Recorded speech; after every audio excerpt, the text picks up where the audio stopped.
What's the most honest way to measure China's real strength? Not GDP, not military, not skyscrapers, not the real estate. And here's the question most Americans never ask, that what if the answer is soccer? Yeah, soccer, the sport that Americans barely care about, because China hasn't reached an Asian Cup final in 22 years. 22 years. And that's the same 22 years when China's economy exploded, right? And the world thought China was unstoppable.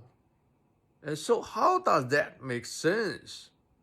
It sounds weird, right? But the answer would be very simple.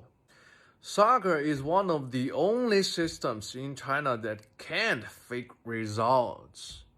That's very important because you can't spin a loss, and you can't negotiate a goal, and you can't PowerPoint your way to a real win. And most industries learn how to look successful, and soccer didn't. And that's why it looks humiliating.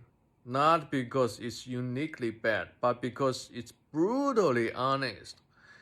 And unfortunately, that my generation grew up in systems where outcomes didn't really matter. And that generation collapsed on the field. And now China's under 23 team makes the final. So is it a revival? No. And it's what happens when nobody interferes, nobody hypes, nobody lies. So here's a real question for Americans. Have you ever tried to understand China through soccer? Because if you ignore it, and you are ignoring the most honest mirror China has, don't trust the headlines and watch the soccer ball, the scoreboard.